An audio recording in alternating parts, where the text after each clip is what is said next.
Atëherë sapo dorëzuam në gjykatën kushtetuese kërkesën për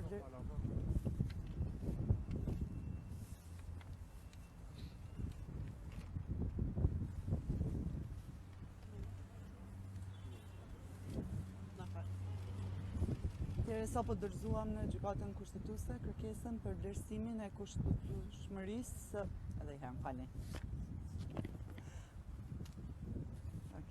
Atëherë për sapo dorëzuam në gjykatën kushtetuese kërkesën për vlerësimin e kushtetueshmërisë së veprimit të Presidentit të Republikës së Kosovës të datës 23 mars, kur ashtu sikur se e kemi ndjekur të gjithë në konferencën e tij në orët e vona të mbrëmjes bëri thirrje për rezistencë shtetare, respektivisht për mos zbatim të vendimit të Qeverisë së Republikës së Kosovës në lidhje me masat emergjente të adresuara për menaxhimin e situatës me virusin korona-19. Ndonë se nuk është hera e parë që presidenti i vendit bën thirrje të tilla, gjithsesi nxit për mos respektim të kushtetutës dhe të ligjeve, kësaj radhe ai bëri një shkelje serioze duke nxitur qytetarët për mos respektimin e aktit më të lartë juridik. Andaj dhe është detyrë dhe obligimi joni si deputet të Kuvendit të Republikës së Kosovës që këtë ta adresojmë në gjykatën kushtetuese. Sinjora Govci, presidenti ka bërë një thirrje për nesër që takojë zotërin Kurti, cila është përgjigjja që ka zotëri Kurti, ato i përgjigjet realisht kësaj ftese? Tani nuk është koha e takimeve, është koha që ne të jemi maksimalisht të fokusuar në respektimin e vendimeve të qeverisë në detyrë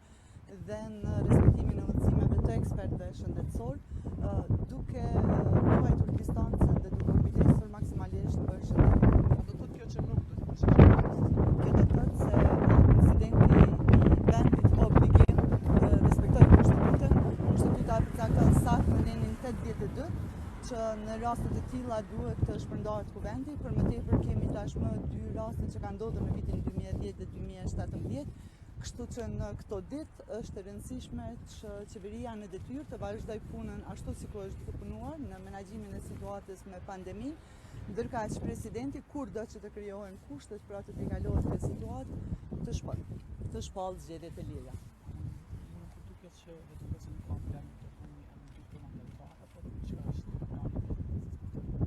Plani vetëvendosjes është që të fokusohemi maksimalisht në luftimin e pandemisë dhe në kujdesin për shëndetin publik, por edhe një gjë është e qartë, nuk mund të ketë asnjë qeveri pa fituesin e saj. Edhe sa i përket luftimit me pandeminë, Partija Demokratike e Kosovës është duke bërë thirrje që të bëjë një seancë e jashtëzakonshme për rishikimin e buxhetit në mënyrë që masat e ndërmarra prej qeverisë këto pakoja emergjente të përfshihen në buxhet, çka si vlerëson vendosin. Ju keni parë që mbrëm me kërkesën e kryeministrit në detyrë, zoti Kurti është thirrë mbledhja e qeverisë, që u mbaj domethënë në mënyrë alternative nëpërmes të internetit dhe është miratuar tashmë pakoja emergjente, e cila i parashem masat si për të ndihmuar kategori që janë në nevoja më të vështira sociale, si për të mbështetur bizneset në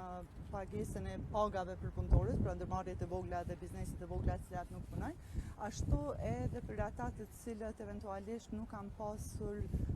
kontrata të rregullta të punës me kushtin që ndërmarrjet të lidhin kontratë njëvjeçare. Për më shumë janë edhe një varg masa që ndihmohen apo përkrahen ndërmarrjet e vogla dhe të mesme, dhe të gjitha këto janë bërë me propozimin e ministrit të financave, zotit Besnik Bislimi, i cili e ka analizuar se cilën mënyrë ligjore për të vepruar në këtë drejtim. Kështu që unë besoj që sa i përket aspektit ligjor, gjithçka është në rregull. Sigurisht se nevojat për të përkrahur qytetarët mund të jenë edhe më të mëdha dhe angazhimi i qeverisë do të jetë që qeverisë në detyrë do të jetë që në secilën prej ditëve në vend të jetë sa më afër qytetarit.